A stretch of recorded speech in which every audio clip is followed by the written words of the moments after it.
Hey guys, tonight we journey far back, farther than your grandma's attic, and way beyond any Food Network show, into the wild, untamed kitchens and fields of colonial America. You find yourself standing in a clearing, the dense eastern forests humming with insect song, and the air thick with the earthy perfume of loamy soil and distant wood smoke. Ahead, settlers and Native Americans barter and trade, each carrying baskets filled with fruits and vegetables you probably wouldn't recognize if they hit you on the head. No, really, you probably won't survive this diet if you're not careful. Some of these plants are a feast, others a gamble. So before you get comfortable, take a moment to like the video and subscribe, but only if you genuinely enjoy what I do here. And hey, let me know your location and local time in the comments. I love seeing where my sleepy travelers tune in from. Now dim the lights, maybe turn on a fan for that soft background hum, and let's ease into tonight's journey together. You step carefully along a muddy path, your boots squelching with each step. The colonies are still young. It's the 1600s, and food is, let's say, creative. The English settlers brought over seeds and livestock, but much of their survival depended on learning from Native American tribes. And that's where you come in, peeking over shoulders as indigenous guides reveal nature's hidden pantry. The first thing that strikes you isn't wheat or apples or even corn. It's a strange spread of plants, odd shapes, surprising colors. These aren't the produce aisle staples you know today. Some of them have nearly vanished from the modern diet, surviving only in scattered backyards, foraging communities, or dusty seed catalogs maintained by a handful of determined enthusiasts. Take the Jerusalem artichoke, for instance. You see a colonist pull a knobby ginger-like root from the ground. It's not from Jerusalem, nor is it an artichoke. The name is a linguistic mess-up. Some say it's a corruption of girasole, the Italian word for sunflower, because this plant is actually a species of sunflower native to North America. Its tall, cheerful blooms sway above, oblivious to their confusing identity crisis. When roasted or boiled, the tuber inside is nutty and sweet, a perfect energy source for hungry colonists. You can almost imagine them sighing in relief at this underground bounty. But there's a catch, and you might want to brace yourself. The tubers are loaded with inulin, a type of carbohydrate that ferments in your gut. Let's just say you'd be contributing a fair bit to colonial sound pollution after dinner. In fact, early settlers nicknamed them fartichokes, for good reason. Historians still argue whether the colonists first learned about Jerusalem artichokes from Native Americans or discovered them independently while exploring the landscape. Either way, this humble tuber became a crucial fallback crop, thriving in poor soils where European staples often failed. Next, your eyes wander to riverbanks and marshy patches, where native women gently dig for something that looks like stringy peanuts. These are groundnuts Apios americana, a vine that produces protein-rich starchy tubers underground. For both indigenous people and desperate colonists during harsh winters, groundnuts were nothing short of a lifesaver. One particularly harsh winter in Plymouth saw settlers boiling these tubers into hearty stews while waiting for supply ships that might never arrive. Unlike many wild edibles, groundnuts pack a surprising protein punch, earning them the nickname, the meat of the plant world. Yet today, almost nobody grows them commercially. Modern agriculture simply passed them by in favor of more cooperative crops that fit the industrial mold. There's a kind of tragic poetry in these forgotten foods, isn't there?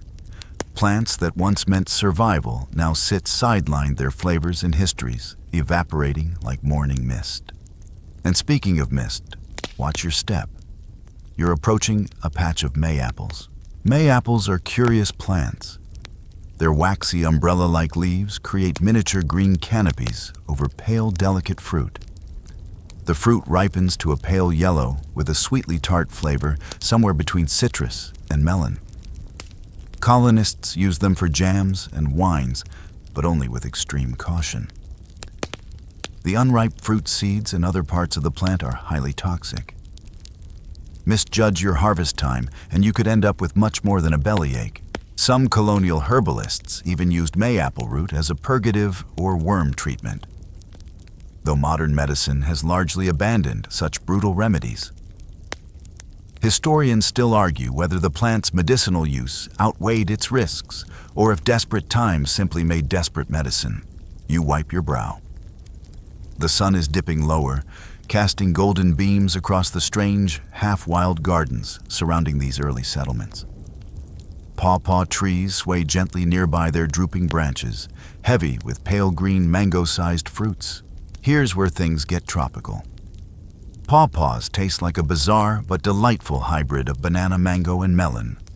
You split one open and scoop out the custardy flesh with your fingers, the sweet aroma perfuming the air. George Washington reportedly loved chilled pawpaws as a dessert, and early settlers frequently enjoyed them fresh or turned into pies and puddings. Yet pawpaws were never widely cultivated, perhaps because they spoil so quickly, defying the long supply chains of modern supermarkets. Even today, you'd be lucky to find them at a farmer's market, unless you're deep in pawpaw country places like Ohio, Kentucky, or West Virginia, where a few enthusiasts still champion this forgotten American gem. Your colonial adventure has just begun, and already your senses are overwhelmed. Strange tubers, tricky fruits, and oddball flavors that history nearly erased. And there's much more waiting as you move deeper into this edible time machine. You wipe the sticky pawpaw residue from your hands, only to feel your stomach emit a tiny protest. Perhaps that Jerusalem artichoke you sampled earlier is starting its infamous work. The colonial diet, you're realizing, was a constant gamble between nourishment and discomfort. But you're not done yet. The landscape ahead teems with even more curiosities. Your boots crunch over a pebbled shoreline, now the salty air brushing your face. This is where the settlers found another hidden gem: beach plums. You kneel beside a wiry shrub whose branches bristle with small, round purple fruits. The berries gleam like tiny amethysts under the lowering sun. Beach plums were a colonial delight. Their tartness made them perfect for preserves, jams, and if we're being honest, a bit of experimental winemaking on long winter nights.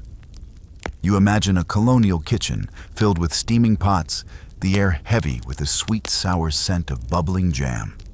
These small plums once grew abundantly along the Atlantic coastline from Maine to Maryland. Today they're rare, mostly known to foragers, and a handful of niche farmers who keep the tradition alive. Historians still argue whether beach plums were a staple or simply a luxury treat for colonial households. Some suggest they were gathered by everyone from native tribes to early Puritans, while others believe their cultivation remained limited due to their unpredictable yields and challenging habitat. Either way, the fact remains their flavor is unforgettable, and their scarcity today makes them even more precious. As you stroll inland again, you stumble literally over a cluster of thin, spindly plants topped with pale green leaves. You've found skirret. This sweet root vegetable once held a cherished place in European kitchens and was brought across the ocean with hopeful intentions. Imagine a carrot and parsnip had a sweet little baby that's skirret. You pull a bunch of its slender, tangled roots from the soil. They're pale and slightly knobby, and when roasted or boiled, they deliver a subtle, honeyed sweetness that pairs beautifully with meats and stews. Unlike many of its hardy American counterparts, skirret struggled to adapt fully to the New World's conditions and eventually faded from widespread cultivation. Still, in the 17th century, it was popular enough that even English herbalist John Gerard praised it in his famous Herbal. He noted its sweetness and nutritional value qualities the colonists surely appreciated when more familiar foods were scarce or expensive. But like an awkward dinner guest who just doesn't fit in skirret, was eventually overshadowed by easier, more productive crops like potatoes. You hear a soft thump behind you. Turning, you spot a colonist plucking strange brownish fruits from a squat, gnarled tree. This is the medlar, a fruit so peculiar it practically dares you to judge it. Its leathery skin and puckered end give it a slightly indecent appearance. You try not to laugh. Colonial teenagers must have had a field day with this one. But here's the real kicker: you don't eat a medlar when it's fresh. You wait for it to blet, that is to soften and decay, just enough for its flesh to become an almost jam-like mush. Yes, you eat it rotten. The flavor, a weird and wonderful mix of applesauce dates and spiced wine. The medlar's origins trace back to Europe, where it had been cultivated since Roman times. Colonists tried their hand at growing it in American gardens. But like so many things, it never quite found its footing in the bustling, rapidly changing colonies. Historians still argue why medlars fell out of favor so dramatically. Some say its odd appearance and preparation process made it unappealing as food habits modernized. Others point to the rise of more easily managed fruit trees like apples and peaches, which eventually crowded the medlar out. You shake your head and keep walking, realizing just how much botanical diversity colonial Americans had at their fingertips if they were willing to embrace a little weirdness. And speaking of weirdness, your next find lies hidden beneath the forest floor, waiting for you like a buried snack from nature herself. The Indian cucumber root gets its name from its refreshing taste, reminiscent of, you guessed it, cucumber. You spot its distinct double whorl of leaves standing like green umbrellas above the forest floor. Gently, you unearth its slender white tuber and take a cautious bite. Cool, crisp, subtly sweet. For centuries, Native American tribes used this plant not only as food, but also for its medicinal properties believed to soothe inflammation and treat digestive issues. Colonists, always eager students of native botany, adopted the Indian cucumber into their foraging repertoire, though it never reached large-scale cultivation. The plant's scattered growth pattern and fragile ecosystem made widespread farming nearly impossible. Historians still argue about the full extent of its medicinal applications. Was it truly an effective herbal remedy, or did its reputation grow larger in desperate colonial minds? Either way, its crisp bite remains a refreshing contrast to the heavier, starchier staples of early American meals. You rise again, brushing dirt from your hands. The forest is darkening shadows, lengthening under towering oaks and maples. You're beginning to see just how much risk, experimentation, and sheer trial and error shaped the colonial table. Every plant offered potential nourishment or disaster, and you've only scratched the surface. Up ahead, glowing faintly in the fading twilight, hang the plump orange fruits of another strange tree, but you'll have to keep going to discover them. You step carefully toward the glowing orange orbs, dangling like miniature suns from low branches. These are American persimmons, and they greet you with the same deceptive promise that fooled many a hungry colonist. You reach out and pluck one. The skin is soft warm from the afternoon light. Instinctively, you take a bite. Big mistake. The tannins hit your mouth like an invisible hand, sewing your cheeks shut. Your lips pucker, your tongue recoils, and your eyes water. This, my friend, is the infamous unripe persimmon experience, a sensation early settlers came to know all too well. Some even claimed that eating an unripe one could turn your mouth to leather. Honestly, not far off, but patience turns punishment into pleasure. When fully ripe, soft, almost jelly-like persimmons transform into honeyed, syrupy treats, perfect for puddings, breads, and preserves. Native Americans dried them into chewy cakes for winter stores, and colonial cooks adapted these methods into their own rustic desserts. Historians still argue whether American persimmons were ever cultivated systematically or simply gathered wild as a seasonal treat. Their unpredictability, combined with the labor of waiting for peak ripeness, likely kept them from becoming major agricultural stars. Your mouth finally recovers, and you press deeper into the woods, where the damp earth grows richer with the promise of spring. The air here is different, cool, mossy, and tinged with garlic. You've entered ramp territory, Wild leeks or ramps were a colonial spring cleanser. After a long winter diet of salted meats and dried grains, settlers eagerly foraged these pungent greens to jumpstart their sluggish digestion. You kneel to pull a clump from the soft ground, inhaling the intense garlicky onion aroma that fills your nostrils.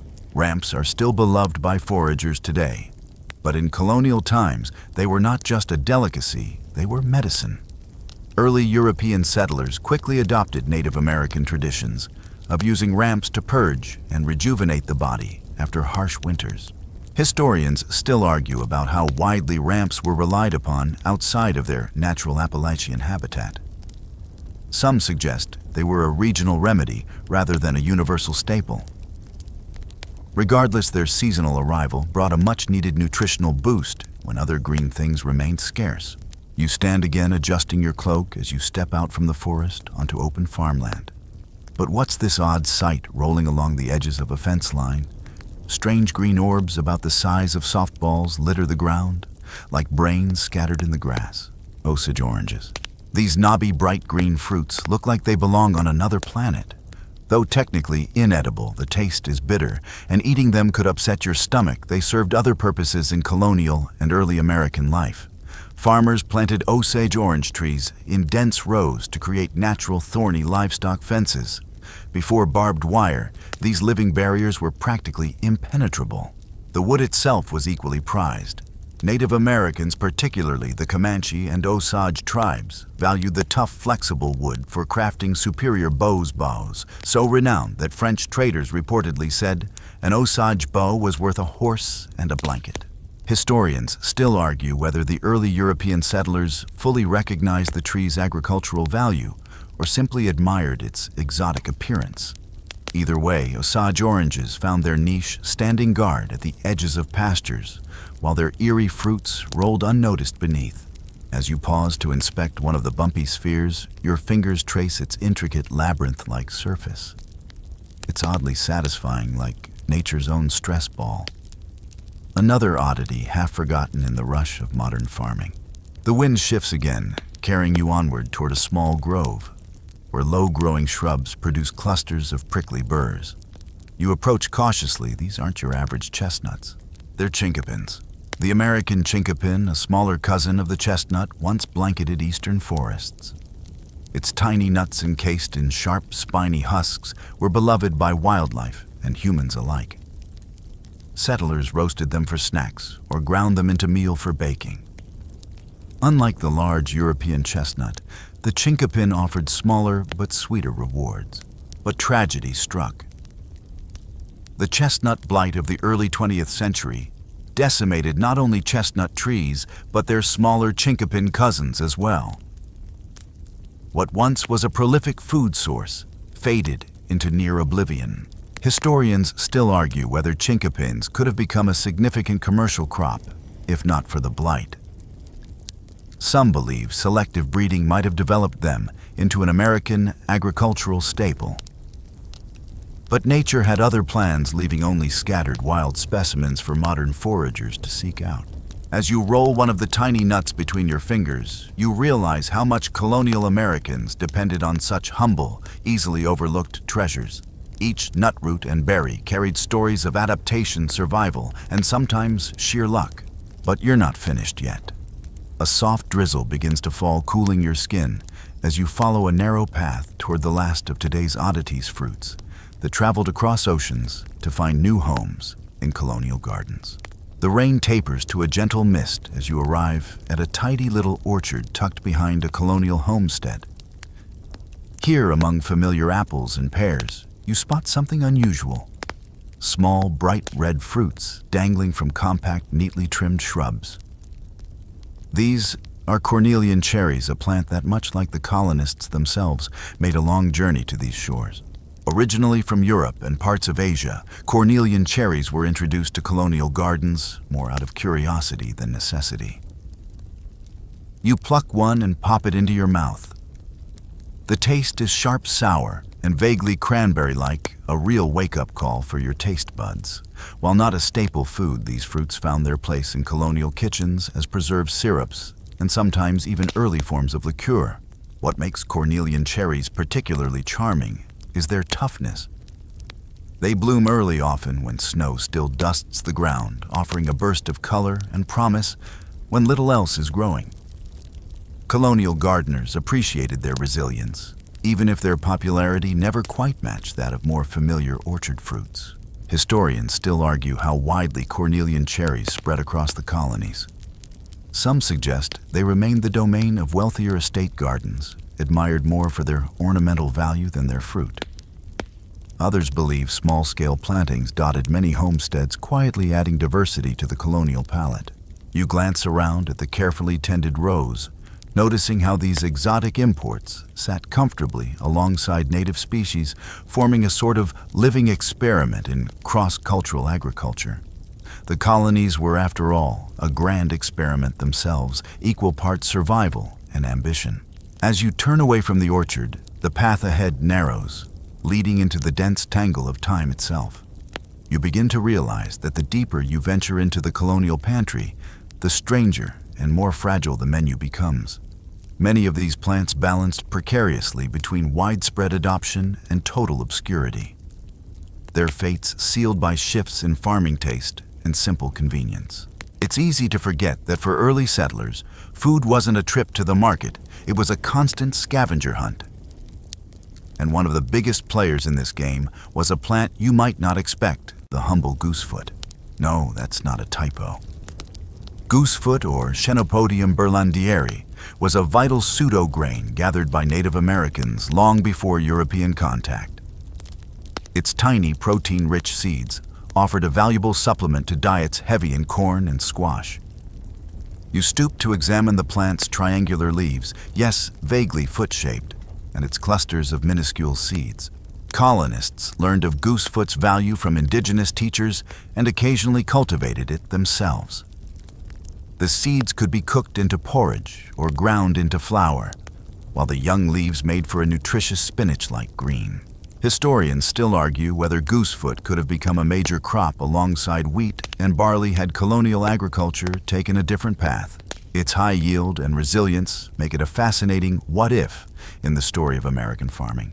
You brush the seeds from your fingertips and continue down the trail. A squirrel darts across your path, carrying something round and shiny in its mouth.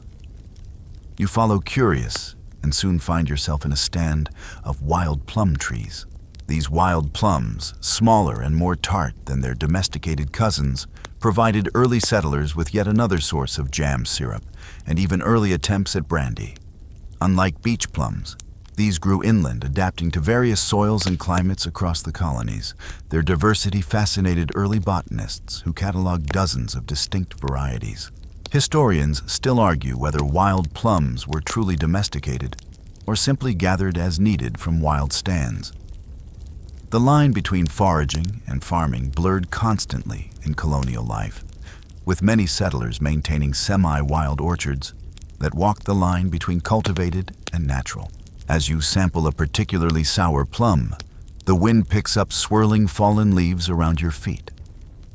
The forest thickens once more, leading you toward the next forgotten star of the colonial pantry, a fruit so unusual it almost feels like a prank by Mother Nature herself. The path narrows branches reaching out like skeletal fingers, ushering you toward your next encounter with colonial culinary oddity. Up ahead, through a break in the trees, you spot something peculiar, clusters of bulbous green pods hanging like swollen lanterns. You've stumbled upon the bladdernut.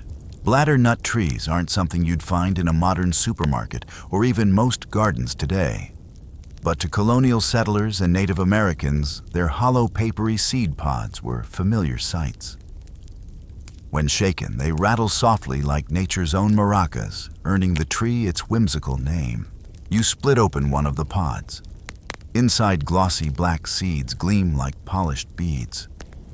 While not widely consumed, some colonial families roasted the seeds as emergency food. More commonly, they were used ornamentally or medicinally. Native tribes sometimes employed bladdernut as a remedy for various minor ailments, though historians still argue about its true medicinal efficacy. The plant never made a serious bid for agricultural fame. Its odd appearance and limited culinary value kept it relegated to background scenery as more practical crops took center stage.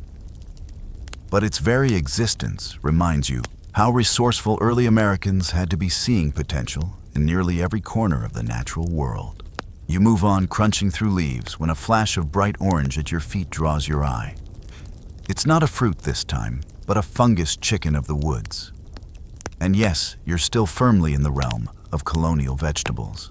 Chicken of the woods, or Latiparus sulphureus, grows like vibrant shelves stacked against the trunks of dying hardwoods. Its meaty texture and savory flavor made it a prized foraged food among both Native Americans and colonists. When properly cooked, it truly does resemble chicken in both texture and taste a lifesaver. When meat was scarce or hunting proved fruitless, historians still argue how widely colonial communities relied on wild fungi like this. Some suggest that fear of poisonous lookalikes kept many colonists wary, while others believe experienced foragers regularly harvested such fungi as important protein alternatives. You pluck a tender young cluster and imagine it sizzling over a cast-iron skillet. With limited options for fresh meat during long winters, you can see why such wild finds would be treasured. The air grows damp again as you press onward, and soon you're face to face with another colonial staple that's practically vanished, the marsh marigold. Growing in swampy patches and along stream banks, marsh marigold's glossy yellow blooms brighten even the dreariest colonial spring. But it's the young leaves carefully prepared that once found their way into cooking pots. Blanched multiple times to remove bitter toxins, they were used much like spinach and early green before gardens could produce more familiar crops. Historians still argue whether marsh marigold was truly popular or simply consumed out of necessity. Its preparation was tedious, and improper cooking could result in severe digestive distress, a risky price for leafy greens. Yet for settlers desperate for any fresh vegetables after a harsh winter, the effort may have seemed worthwhile. As you step away from the soggy banks wiping mud from your shoes, you begin to sense the rhythm of colonial eating. Foraging wasn't just a pastime, it was survival. Each plant you've encountered reveals the delicate balance between abundance and risk nourishment and poison. Up ahead, the trees open to a sunny meadow, where low, sprawling bushes catch your attention. You recognize the silvery green leaves first, then the clusters of bright red berries glistening like holiday ornaments. You found autumn olives. Though originally introduced from Asia in later periods for erosion control, there's evidence that similar nitrogen-fixing shrubs were cultivated and valued for their fruit's sweet tart flavor, even during colonial times. The berries, rich in lycopene, would have been a welcome burst of nutrition in late summer and early fall. Historians still argue how widely autumn olives or their native relatives were integrated into colonial agriculture. Some posit they were rare, while others suggest they became valued hedgerow crops that offered both fruit and natural soil enrichment. You pop a few berries into your mouth, enjoying their sharp sweetness. The flavor lingers pleasantly as you gaze across the meadow. The colonial table, you realize, was never fixed. It flexed and adapted with every season, every regional ecosystem, every scrap of knowledge passed from one hand to the next. And as you continue deeper into the colonial wilds, more of these forgotten flavors await remnants of a culinary world that time almost erased. The sun now hangs low on the horizon, casting long golden streaks across the meadow. As you step into a grove of gnarled trees, whose crooked branches seem almost too theatrical to be real. Beneath them lies your next discovery, hackberries. You reach out to touch one of the tiny, deep purple fruits clinging stubbornly to the branches. They look like shriveled grapes, but their size and unassuming appearance hide an impressive resume.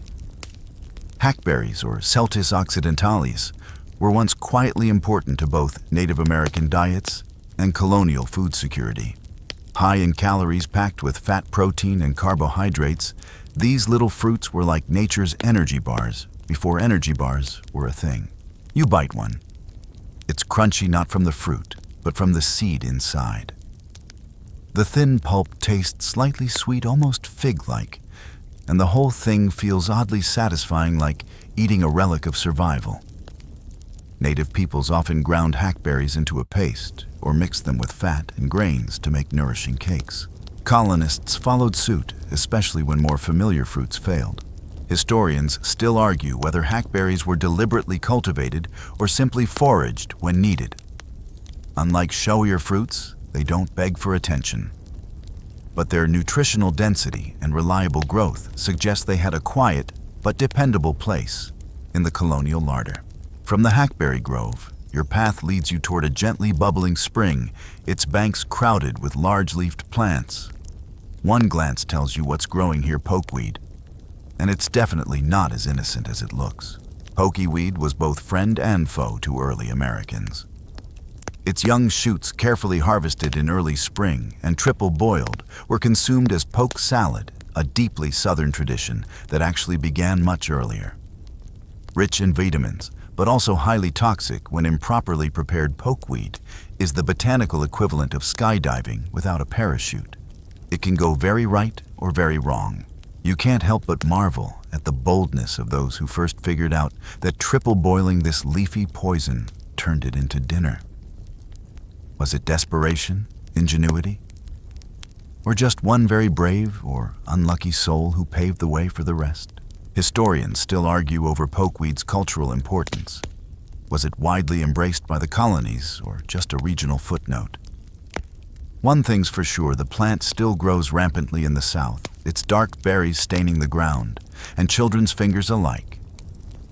Though eating those berries, don't. They're toxic. Even the birds know when to stop. You turn away from the pokeweed patch, your respect for colonial risk tolerance steadily growing.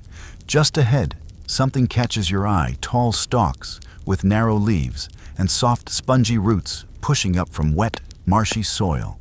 You've just found cattails. Yes, cattails. Those things you've probably seen waving beside ponds like floppy sausages on sticks. But to the early colonists and their native neighbors, cattails were more than landscape decor, and they were a full-service pantry. Every part of the plant was useful. The young shoots, known as Cossack asparagus, could be eaten raw or cooked. The flower heads provided pollen that could be added to flour. And the rhizomes, those thick, starchy roots, were roasted or dried and ground into meal. Add to that their use in basket weaving, insulation, and even bedding, and cattails may just be the most underrated survival plant in America. Historians still argue whether colonial communities used cattails extensively or merely admired their utility from a distance. But archaeological findings suggest native tribes leaned heavily on them, and colonists likely took note, adopting what worked when they needed it most. Your boots squelch as you walk away from the marsh, and just when you think you've seen it all, you nearly trip over what looks like a clump of weeds. But don't judge too quickly. This is lamb's quarters, one of the most common and nutritious weeds in the colonial diet. Its dusty gray-green leaves hide a surprisingly high nutritional value: calcium, iron, protein, and vitamins A and C. Young lamb's quarters can be eaten like spinach, tossed into stews, or sautéed in fat when it was available. Colonists valued it not just for its taste, but for its resilience. It grew anywhere between rows of crops in waste patches, even along fences. You pop a leaf into your mouth. Mild, a little nutty, unassuming but dependable. And in a world where gardens failed and food scarcity was always a threat, dependable meant everything. Historians still argue why lamb's quarters faded into obscurity. Was it the rise of modern farming and the branding of it as a weed? Regardless, its legacy lives on, mostly unknown in the soil beneath your feet. You pause, letting the dusk settle over you like a quilt. You've now foraged a half-forgotten feast of weird and wonderful plants. Each one tells a story not just of what people ate, but of how they thought, adapted, and survived. And you're not done yet. The colonial wilds have one last surprise waiting up ahead: a ghost fruit with a myth all its own. The air cools as night begins to creep in around you, and the trail narrows into a dim tunnel of tangled branches. You follow the faint rustle of leaves, and soon the path opens into a small clearing. Moonlight glistens off a strange, pale fruit, swaying gently in the breeze. You've arrived at the serviceberry. Also known as juneberry or shadbush, this unassuming little fruit was once a quiet star of the colonial foraging calendar. The name serviceberry comes from the timing of its bloom. Legend has it that when the ground thawed enough to bury the dead after winter, the white blossoms would appear, signaling it was time for burial services. Yes, a little morbid, but practical. You pluck a few ripe berries and pop them into your mouth. Sweet with a hint of almond and a whisper of blueberry. Colonists and Native Americans alike harvested these berries in abundance.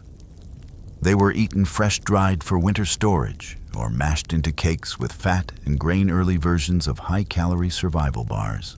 Historians still argue whether serviceberries could have rivaled blueberries in popularity had commercial agriculture taken a different path. They grow easily, require little care, and yield heavily, but for whatever reason, they never gained the same fame. Perhaps their small size or short harvest window kept them from widespread cultivation. As you savor the lingering sweetness, you feel the shift once again, a reminder that this world balanced constantly between bounty and scarcity, flavor and function. You wander toward a stream that glistens like melted silver beneath the moonlight. Nestled along its bank grows another plant colonists came to rely on: the staghorn sumac. You may know sumac as a bright red powder in Middle Eastern cuisine today, but the colonial version came straight from these fuzzy crimson cones perched atop tall branching stalks. You reach up and brush your fingers over one, feeling its velvety surface. Colonists used the berries to create a tart, lemonade-like drink by soaking them in water, a refreshing summer beverage rich in vitamin C. Native Americans also prized sumac for medicinal purposes, treating ailments from sore throats to digestive issues. But caution was necessary, as several poisonous relatives exist. Cue the running colonial theme: eat carefully or suffer the consequences. Historians still argue whether sumac was a widely accepted staple or remained a niche remedy. Its tartness was appreciated, but its preparation required care, and its resemblance to poisoned sumac kept many settlers wary. You continue along the creek bed, the cool water trickling beside you like the distant echo of the past. And there, barely visible under moon-dappled leaves, you spot yet another hidden gem spice bush. The glossy green leaves emit a citrusy scent when crushed, and bright red berries dangle like tiny lanterns. Both leaves and berries were valuable to colonists as a native seasoning, especially when imported spices from Europe were scarce or wildly expensive. You pinch off a few leaves and inhale. The aroma is warm, slightly peppery with hints of allspice and lemon, a true colonial treasure. Spicebush tea was a common tonic, believed to soothe colds and digestive woes. Historians still argue whether spicebush ever came close to replacing European imports, or if it remained primarily a survival fallback. Its limited growing range and the eventual return of international trade likely kept it from achieving greater fame. You rise, feeling the night fully settled now, stars poking through the dark like scattered candle flames. The forest whispers with distant rustles, and your breath mingles with the cool air. One more plant catches your eye, glowing faintly in the moonlight, like a ghost of the colonial pantry. You kneel beside a patch of ground-hugging greenswood sorrel. Its heart-shaped leaves fold gently for the night, but a few remain open, shimmering under the moon. Wood sorrel was a refreshing nibble for both colonists and Native Americans. Its sharp, lemony tang came from oxalic acid, a substance that in small doses added brightness to bland colonial fare. Tossed into salads or stews, it provided much-needed variety and flavor. But too much, well, that would be toxic, leading once again to the careful balancing act that defined so many colonial meals. Historians still argue whether wood sorrel was cultivated intentionally or simply harvested when stumbled upon. Its tendency to grow nearly everywhere likely made it a common sight and a frequent pinch of brightness on dreary dinner plates. You rise, stretching your legs, as your journey through these forgotten foods of colonial America draws you toward its next chapter. You've tasted nature's subtle sweetness, nibbled its warnings, and marveled at its resilience.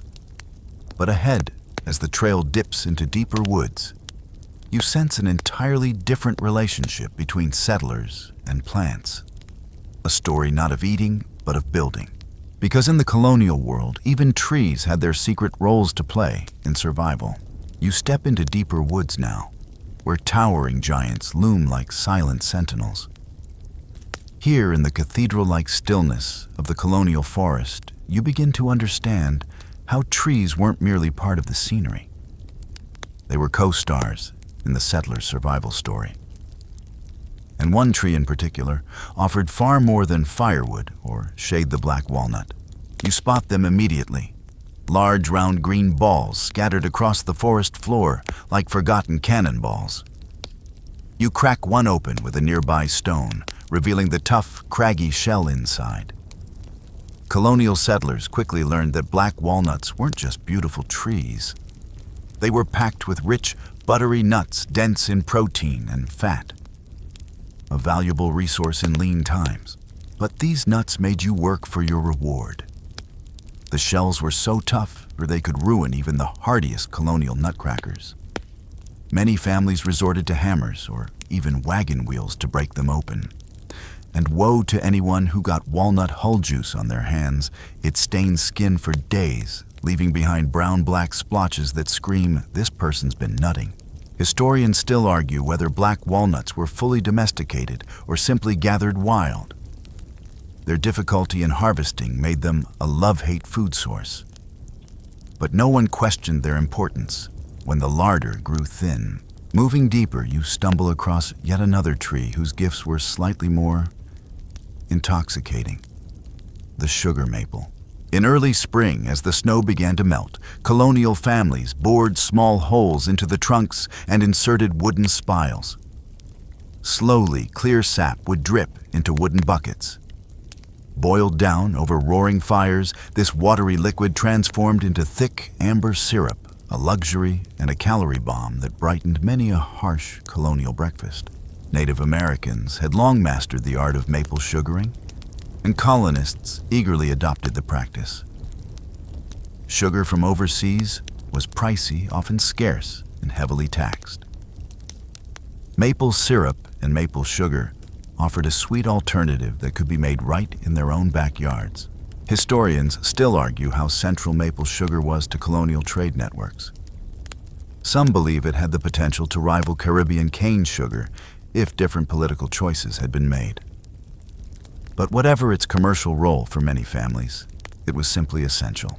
As the faint scent of wood smoke drifts through the air, perhaps from a distant boiling-off shack, you head down a sloped path where damp leaves cushion your steps.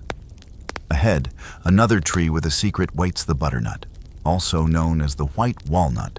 The butternut tree offered settlers a nut that was softer to crack than the black walnut with a rich, buttery taste.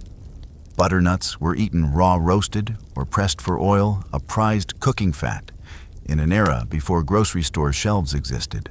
Beyond the kitchen, butternut bark even found its way into makeshift medicines and was boiled into a dark dye for fabrics and military uniforms. In fact, Confederate soldiers were often nicknamed butternuts, for the color of their uniforms dyed with this very tree. Historians still argue whether butternuts could have become a major agricultural crop, if not for disease and habitat loss. Like so many other native species, the butternut has been greatly reduced by fungal blight, making it one more ghost of colonial abundance. Your footsteps crunch as you leave the butternut grove behind, venturing toward the edge of a small clearing where rows of carefully tended plants bask under the moonlight. At first glance, they seem out of place here in this mostly wild landscape. Welcome to the humble beginnings of the colonial kitchen garden. These small plots were essential lifelines for early settlers, blending old-world crops like onions, leeks, and cabbage with New World additions taught by Native Americans, bean, squash, corn, the legendary Three Sisters, and even sunflowers for their seeds and oil. But among these familiar faces, you spot one of the kitchen garden's oddities, lovage. Lovage, with its celery-like leaves and sharp, almost peppery flavor, was beloved in colonial kitchens for soups, stews, and as a medicinal tonic. Its roots were boiled, its seeds used like fennel, and its leaves chewed for digestive comfort after indulgent meals. Historians still argue whether lovage disappeared due to changing tastes, or simply the rise of easier-to-grow herbs like parsley and celery. Either way, its bright herbal presence was once a quiet but reliable companion on many a colonial table. You pause here in this circle of cultivated calm amidst the wild chaos, realizing how colonial life required both wild foraging and careful gardening, blending curiosity, desperation, and practicality into every meal. But ahead, your journey isn't quite finished. The deepest layers of this forgotten pantry lie just beyond the trees, where ancient native wisdom and colonial ambition collide in one last astonishing chapter. The path narrows again, pulling you deeper into the heart of the woods where time feels especially thick. Here, away from the neatly planted kitchen gardens and the semi-tamed orchards, you step into the domain where Native American knowledge once reigned, knowledge that colonial settlers often borrowed, sometimes respectfully, sometimes not. Tonight, you meet another silent participant in this complicated exchange, the American ground plum. Don't let the name fool you. This isn't a plum at all. Instead, it's a member of the legume family, Astragalus crassicarpus, producing small, round, greenish fruits, nestled low to the ground like nature's hidden candy. You crouch to pick one, biting gently into the pod. The taste mild, almost pea-like, with a faint sweetness that would have been a welcome springtime snack after long winters. Native tribes harvested ground plums as an early season vegetable, and some colonial settlers quickly followed their lead. But the plant's low, inconspicuous growth habit made widespread collection tricky, and its delicate nature prevented easy cultivation. Historians still argue whether ground plum ever had the potential to become a mainstream colonial crop. The answer, like so many plants on your journey, lies somewhere between possible and forgotten by history. Rising from your squat, you continue walking the wind, whispering through tall grasses as the moon floats above like a steady companion. Your eyes catch sight of something familiar, yet unexpected: prickly pear cactus. Yes, cactus. While we often think of prickly pears as southwestern plants, certain hardy varieties thrived even in parts of the colonial southeast and mid-Atlantic. The flat paddle-like pads and bright red fruits offered both food and medicine. You cautiously slice open a ripe fruit, the tuna, its vibrant magenta flesh gleaming under the moonlight. The flavor is surprisingly tropical, somewhere between watermelon and bubblegum. Both Native Americans and colonists valued the fruits and pads for hydration, nourishment, and soothing minor injuries like burns and wounds. Historians still argue just how far north prickly pears were utilized. Some suggest isolated pockets of cultivation, while others propose wider but poorly documented use, due to their adaptable nature and high nutritional value. As you step carefully to avoid the pad's hidden spines, another plant catches your attention, one that's been both celebrated and cursed for centuries: pokeweed. Yes, again. You've met it earlier, but here in the deeper woods, you discover its full life cycle. Giant stalks, now heavy with clusters of glossy purple berries, almost hypnotic in their beauty. But as you know by now, those berries are dangerously toxic to humans. Birds. They can feast on them without issue. You absolutely not. And yet, colonists found a strange duality in pokeweed. The young shoots provided food when prepared properly, but the mature plant served as a potent dye source. Those dark berries could stain wool linens and even early American correspondence. Rumor has it that drafts of the Declaration of Independence may have been written in pokeberry ink. A romantic notion, though historians still argue about its accuracy. You brush past the tall pokeweed and step into a sunken hollow filled with dense shrubs, and suddenly you recognize them: gooseberries. Once cultivated widely in Europe, gooseberries found a niche in colonial America. You reach for a plump green berry bite down and wince slightly at its tartness. Colonists turned these sour fruits into pies, jams, and syrups, adding precious variety to limited dessert options. But by the mid-19th century, gooseberries fell into steep decline due to imported fungal diseases like white pine blister rust. Today, they're far rarer, and many modern Americans have never even tasted one. Historians still argue whether gooseberries might have remained common if aggressive eradication efforts hadn't targeted them to save white pine forests. In the colonial period, however, they were simply one more fruit in a rich and complicated tapestry of food options.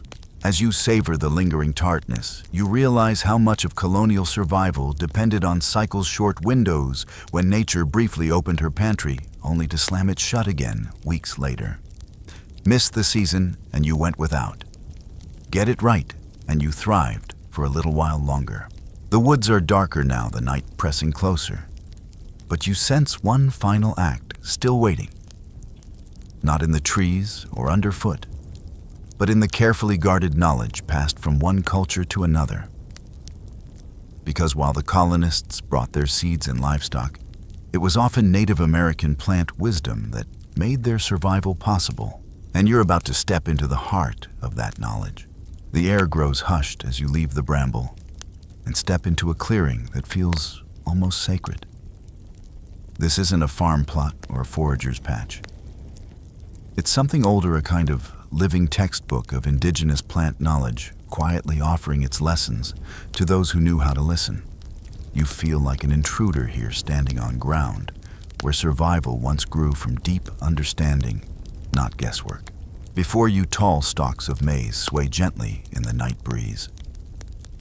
But this isn't the sweet corn you find slathered in butter at summer fairs.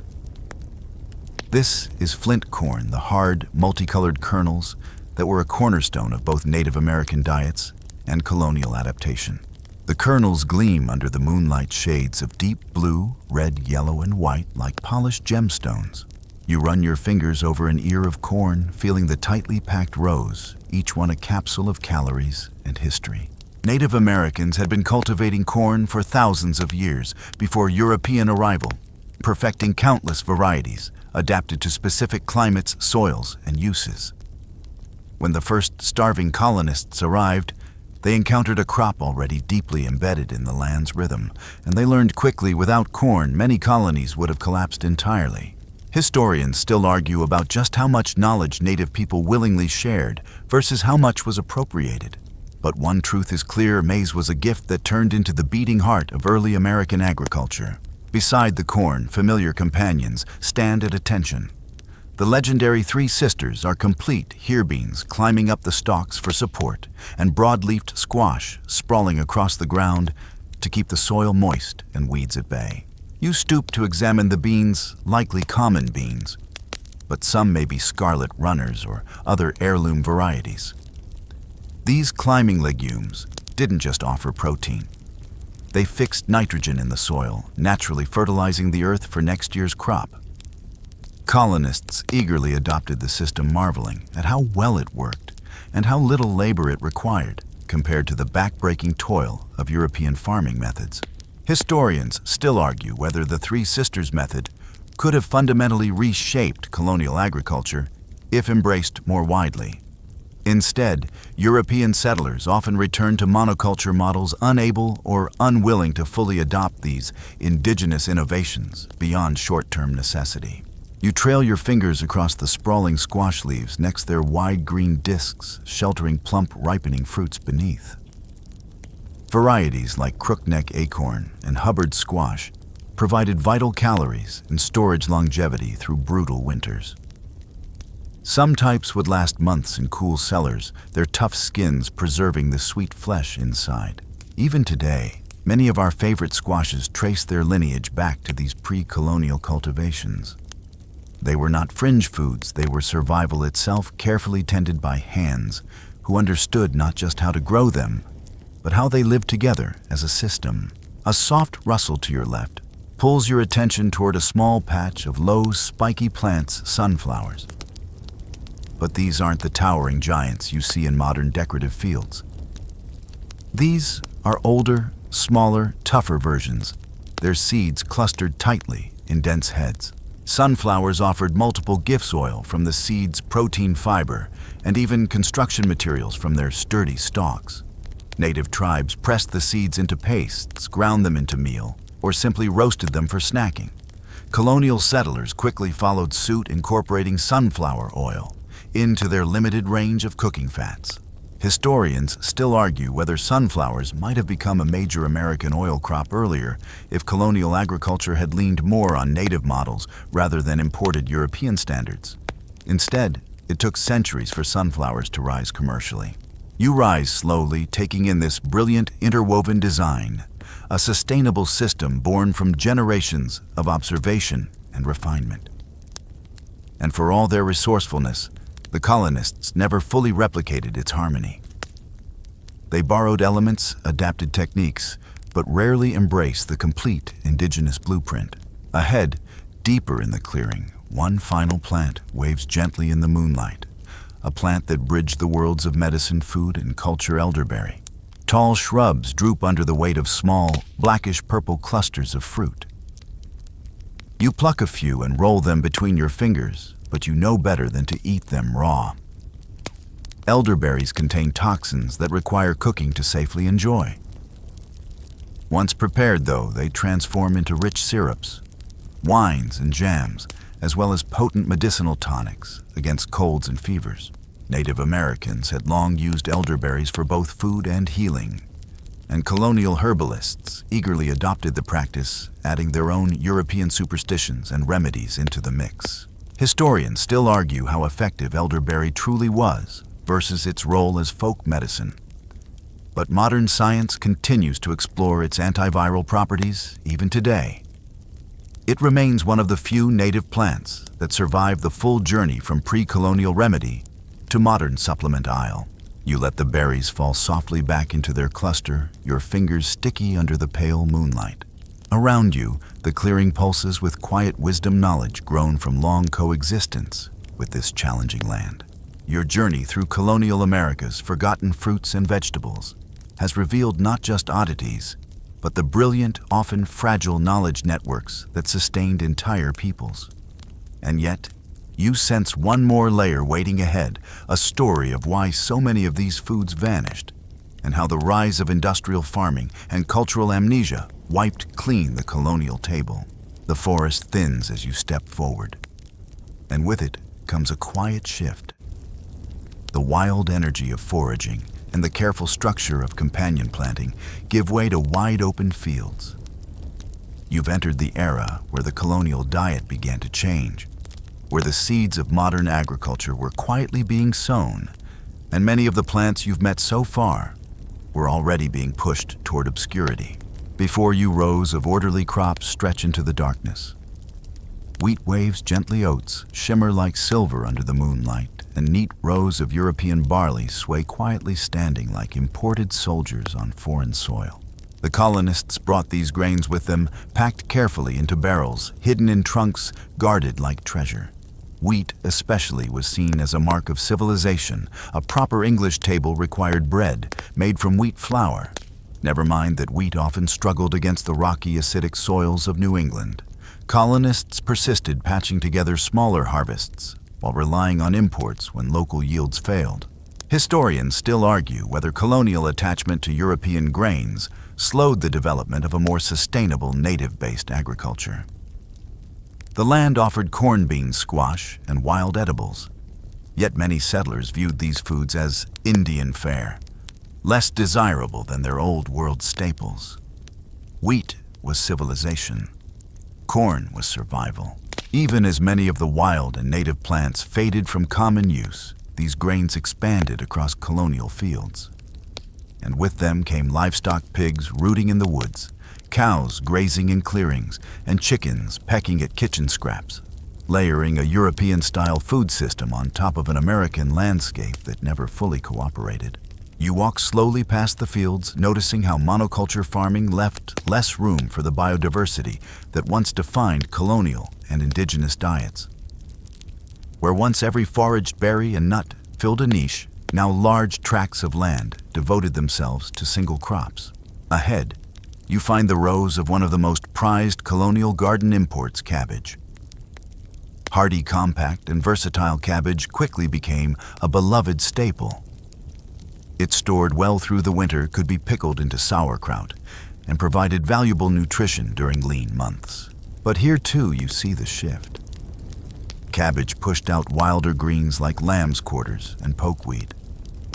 Kale and collards joined the mix as other European favorites, gradually erasing the need to forage as much from the surrounding woods. Historians still argue whether this transition was inevitable or simply a byproduct of European stubbornness. Did colonists genuinely prefer these vegetables? Or did they embrace them as a way to feel more at home in a land that constantly reminded them they were far from it? As your footsteps carry you toward another patch of cultivated land, you find perhaps the most ironic participant in this transition: potatoes. Though native to South America, potatoes arrived in the colonies via Europe, quickly becoming a reliable, high-yield crop that thrived in soil where wheat often failed. Their dense calorie content and long storage life made them ideal for colonial households. Soon enough, potatoes helped push aside many native root crops like groundnuts and skirret, simplifying the colonial diet even further. Historians still argue whether potatoes were eagerly embraced or reluctantly accepted after other crops struggled. But their eventual dominance speaks for itself, for they became one of the most important food sources, not just in America, but worldwide. The more you observe, the clearer the pattern becomes. Convenience slowly replaced diversity. Foraging was risky, seasonal, and labor-intensive. Growing imported crops, though often less nutritious and less adaptable, provided a predictable, controllable harvest. And predictability in an uncertain new world held tremendous appeal. As the moon rises higher, you spot the glimmer of apple orchards nearby. Unlike many imports, apples thrived in colonial soil, though not for fresh eating, at least not at first. Early apples were often small, tart, and best suited for one very colonial use: cider. Cider became the colonial drink of choice, safer than often contaminated water supplies. It was made in staggering quantities. Everyone from farmers to founding fathers drank it daily. Entire orchards existed not to feed children, but to ferment barrels. Historians still argue how central cider culture was to colonial identity, but some estimates suggest the average colonist drank over a gallon of cider per day. Talk about your daily fruit intake. You take in the orchard's symmetry, thinking about how even here in a landscape filled with practical choices, many wild fruits like pawpaws, beach plums, and service berries never received the same long-term investment or cultivation. They remained wild things, seasonal treats, slowly fading from tables, as the rhythms of farming standardized the colonial palate.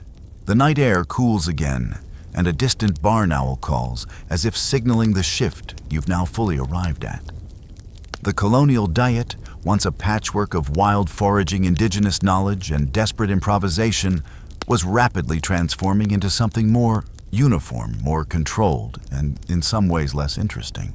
And yet, even as these forgotten plants slipped away from mainstream memory, many clung on at the edges, kept alive by foragers, hobbyists, and small communities, unwilling to let go entirely. Up ahead, you see one last turn in the path, a final place where the fate of these plants was sealed not by weather or taste, but by the rise of industry and profit. The trees thin out completely now, and you step into open land that feels oddly unnatural compared to the tangled wilderness you've wandered through so far. Instead of chaotic forests, wild berries, or scattered patches of corn and beans, this space stretches wide, symmetrical, and neatly divided. This is no longer survival farming. You've entered the age of early American agriculture, where industry began its slow but total domination over diversity. You walk past rows of perfect crops, corn in straight military ranks, wheat standing tall like disciplined soldiers, uniform potato fields rolling out like a green quilt. The sight feels familiar, almost modern, but unsettling when you remember the tangled richness of what came before. You can almost hear the echo of the earlier forests whispering from the margins, as if the land itself remembers something its human caretakers have forgotten. This transformation didn't happen overnight. As colonial America matured into an independent nation, small, self-sufficient family farms slowly gave way to market-oriented agriculture. With westward expansion came vast, flat fields that were easier to plow. With that land came the rise of monoculture, the practice of growing a single crop across huge stretches of land year after year. Historians still argue whether monoculture was the inevitable price of feeding a growing population or a short-sighted economic decision that sacrificed long-term ecological stability for short-term profit. Whatever the cause, the effect was simple. The more space devoted to single cash crops, the less room there was for forgotten foods like ground nuts, ramps, skirret, or wild plums. You pause by a fence line where a few stubborn wild grapevines still cling to the wooden posts, like holdouts from an earlier time. These native fox grapes once provided colonists with the raw material for early American wines, though by all accounts, many of those wines were barely drinkable. Still, they represented yet another forgotten opportunity. European grapes struggled in America's harsh climate, but native varieties like Vitis labrusca flourished. Yet despite their resilience, they were eventually pushed aside as hybrid European varieties and later massive commercial vineyards dominated American winemaking. Historians still argue whether native grapes could have given rise to a truly distinct American wine tradition earlier, if given more serious cultivation. Some small wineries keep that dream alive even now, but they're exceptions rather than the rule. You continue on, and soon the fields give way to something even larger: processing centers, mills, and storage facilities. These early industrial hubs marked the final shift from subsistence to commerce. Colonists who once gathered May-apples and pawpaws now grew tobacco cotton and sugar beets for export. The plants that once supported fragile survival were replaced with plants that supported fragile economies. Canning, milling, and refining industries began rising across the young nation, slowly standardizing what Americans ate. By the mid-19th century, commercial flour mills made wheat the king of grains. Canning allowed distant foods to be shipped across long distances, further disconnecting people from their local edible landscapes. And with industrialization came the death knell for so many of the foods you've met on your walk. You couldn't can a pawpaw, mass-produce ramps, or easily harvest ground nuts on an industrial scale. They didn't fit into neat rows schedules or processing plants. Slowly they were forgotten, not because they weren't delicious or useful, but because they were inconvenient. Historians still argue how much this industrial turn cost us in terms of lost biodiversity and cultural memory. What is certain is that by the late 19th century, most Americans no longer recognized many of the plants their ancestors once depended upon. You wander further along your boots, crunching on gravel as the landscape opens wider still now, dotted with railways and market towns. With the railroads came national distribution. Suddenly, a farm in Pennsylvania could send apples to Boston or wheat to New York. Supermarkets slowly emerged from this system, offering consistent produce year-round, and in doing so, erased regional differences that had once made each community's diet unique. Ironically, the very progress that brought stability and abundance also flattened the vibrant culinary diversity that once defined early American life. Ahead at the edge of this vast industrial farmland, you spot a small patch of stubborn wild growth. Blackberry canes snake across the edge of a drainage ditch, their thorns unapologetic, their berries ripening under the stars. You reach for one, savoring its intense sweetness, and feel for a moment the tug of the past, a hint of what colonial Americans once knew intimately, that food could be found anywhere, not just in tidy aisles or orderly fields, but all around you, if you knew how to look. The wild still whispers beneath the machinery of modern agriculture. And some of these forgotten plants aren't fully gone. They're simply waiting for someone to remember them. The gravel crunches softer now as you step away from the industrial sprawl and back into the shadowy embrace of overgrown fields. The wild is never truly gone, only pushed to the margins, like an old story half remembered. Here the ghosts of colonial crops whisper from tangled hedgerows and forgotten fence lines. You pause at the sight of another familiar but now rare plant, the American hazelnut. Once thriving across the eastern woodlands, hazelnuts offered colonists a rich, protein-packed snack and a valuable oil source. You pluck one of the tiny, papery-shelled nuts, crack it open, and taste the creamy, almost buttery flesh inside. Unlike imported European filberts, American hazelnuts were smaller, but hardier, thriving in poor soils and withstanding harsh winters. Colonists eagerly foraged them in autumn, often beating squirrels and turkeys to the prize. Hazelnuts found their way into breads, roasted snacks, and even early nut butters. Historians still argue why hazelnuts never took off as a major American crop. Some suggest their small size made commercial harvesting impractical. Others point to the aggressive expansion of farmland that destroyed their natural habitat. Either way, the American hazelnut was quietly pushed aside, remembered now mostly by foragers and conservationists. As you continue, your boot brushes against a dense cluster of wild greens that seem to glow faintly in the moonlight. Sorrel once again. But this time, it's cousin sheep sorrel. With its arrow-shaped leaves and lemony-tanged sheep, sorrel was another vital green for colonists, desperate for fresh vegetables in early spring. High in vitamin C, it helped fend off scurvy and added brightness to otherwise bland winter diets. You nibble a leaf and taste the sharp citrus bite that once cut through the heaviness of salted meats and root cellars. It's another plant that grew almost everywhere, but never made the leap to domesticated farming. Historians still argue whether its decline was due to changing tastes or fear of its oxalic acid content. Like wood sorrel, too much could be harmful, but when used wisely, it was a crucial tonic after the lean months. You move on and ahead.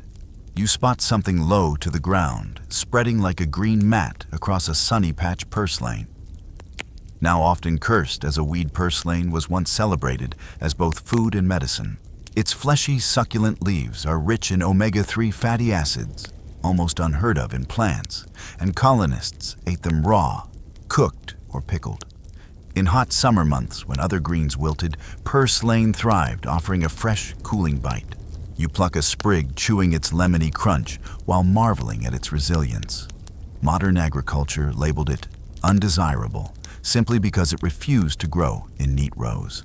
And so it slipped away from dinner tables, surviving mostly in the cracks of sidewalks and back corners of gardens.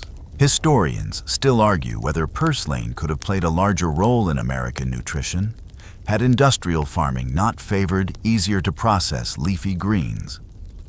It's a prime example of how convenience often triumphed over nutritional value. The moon hangs high now as you continue toward the last plants, clinging to the edges of America's forgotten pantry.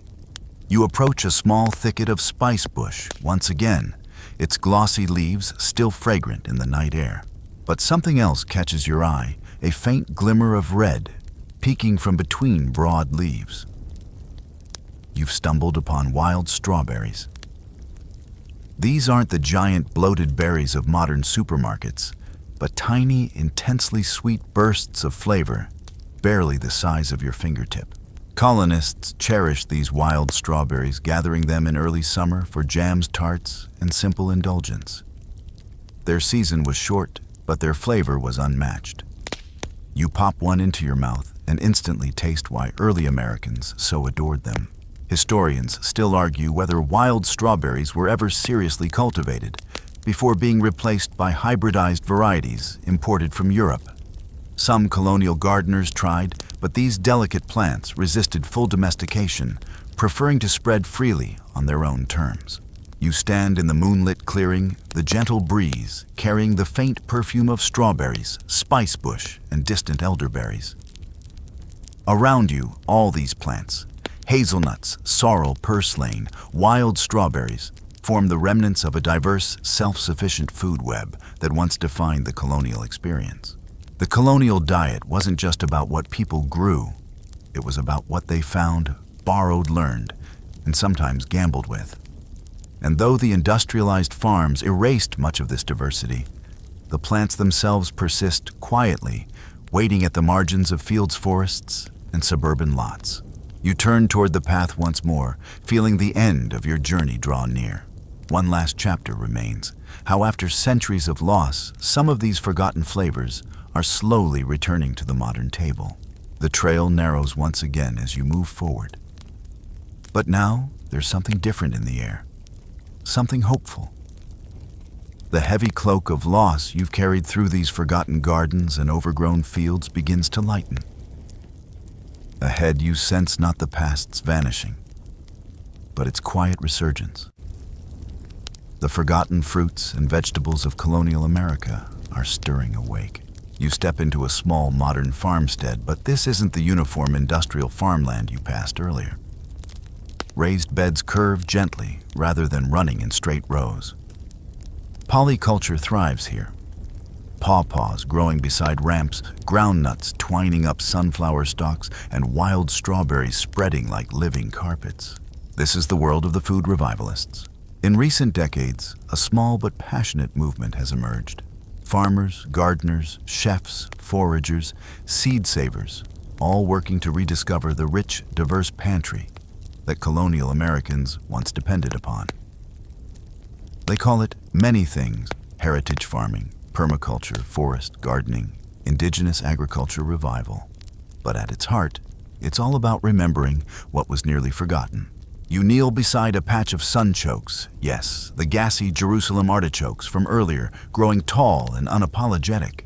Once dismissed as peasant food or survival fare, these nutrient-dense tubers are experiencing a renaissance as chefs rediscover their nutty, earthy sweetness, and health-conscious eaters embrace their fiber-rich properties.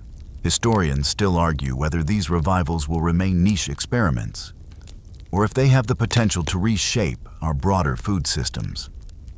Industrial agriculture remains dominant, but cracks are forming cracks, where forgotten crops like sunchokes slip through and flourish once more. Nearby you spot young skirret plants, their skinny white roots poking from the soil like skeletal fingers. A few dedicated seed companies have begun reintroducing skirret to curious gardeners, touting its unique flavor and historical pedigree. Groundnuts, too, are making a cautious return. Indigenous communities and researchers have started new cultivation experiments, exploring their potential as a sustainable protein crop in a world hungry for alternatives to soy and meat. Their ability to thrive on marginal land makes them an increasingly attractive candidate for future food security. And then there are the pawpaws. Oh, the pawpaws. Once considered too fragile for commercial production, pawpaws, now headline regional food festivals, attract specialty growers and grace high-end restaurant menus. Their custardy tropical flavor has earned them nicknames like hipster bananas or America's forgotten fruit. Breeders work carefully, selecting for longer shelf life and larger fruits without sacrificing their unique flavor.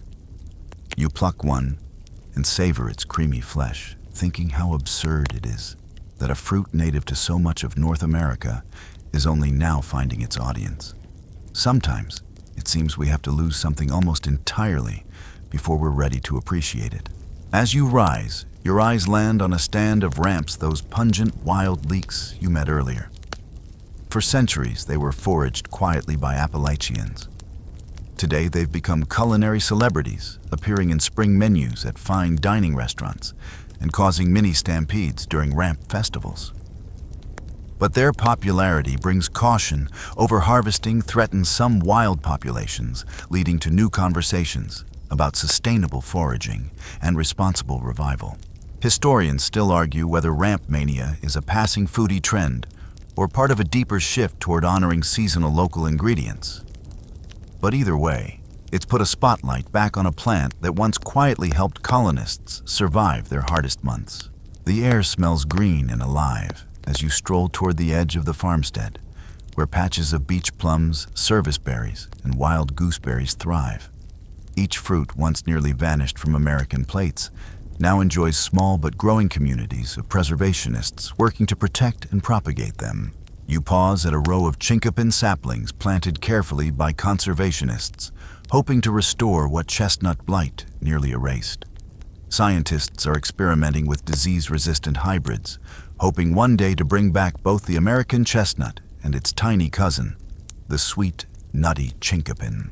Historians still argue whether these restoration efforts can ever truly recreate what was lost.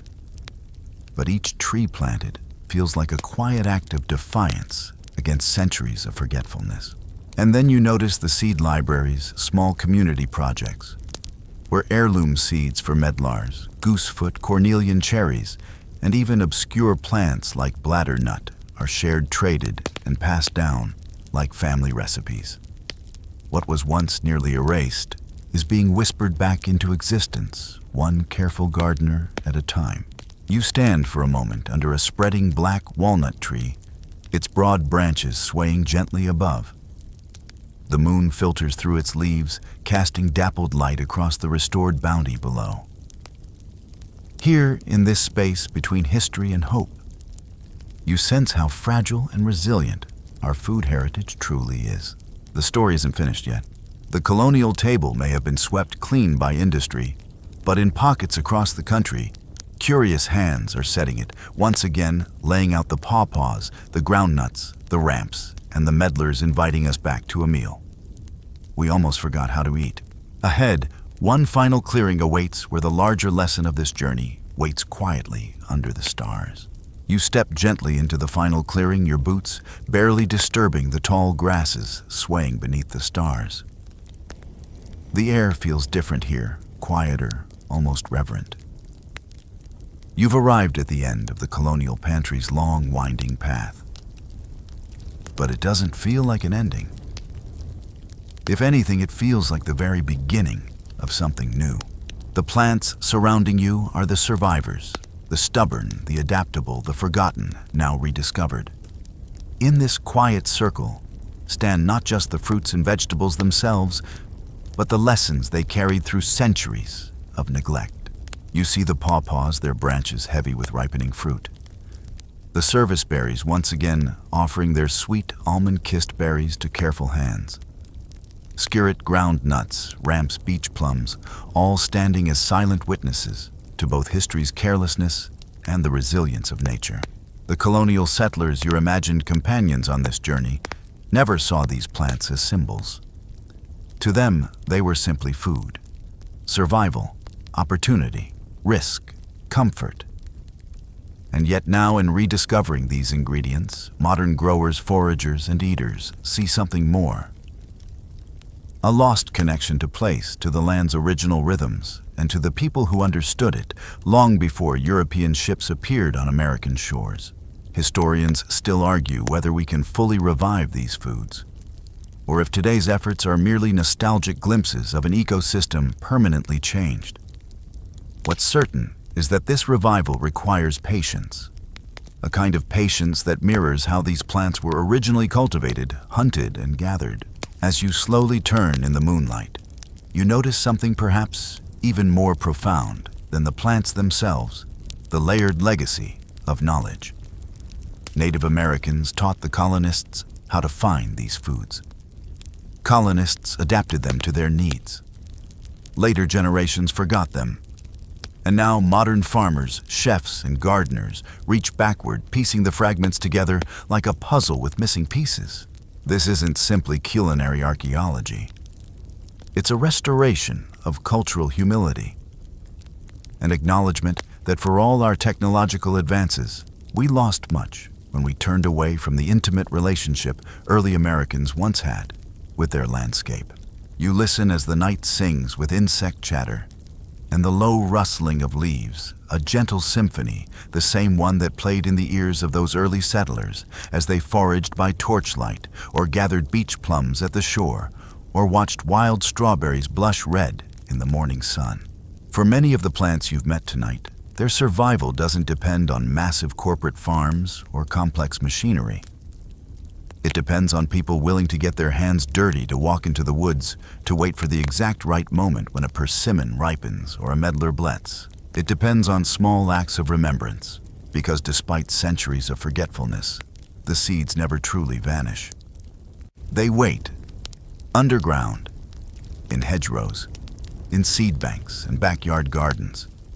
They wait for curious hands, for willing mouths, for people ready to welcome them back.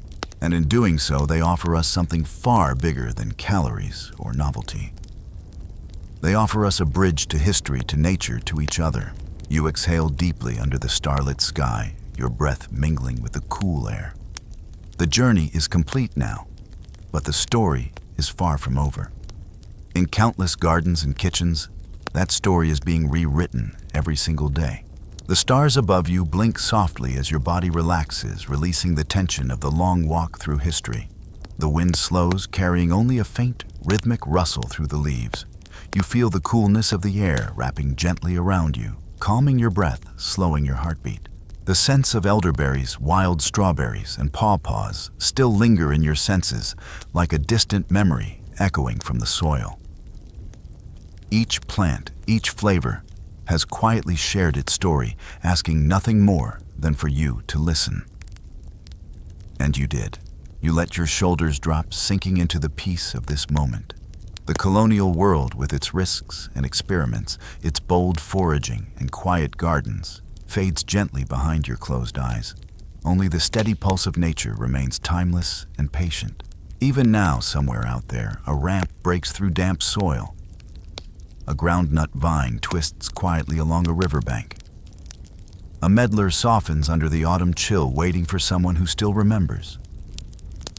The earth continues its gentle work. You rest in that comfort, knowing these forgotten foods are not truly lost. They are simply resting like you, waiting for the curious, waiting for the patient, waiting for the ones who will listen once more. Sleep well, traveler. You've walked a long road. The plants will still be here when you wake.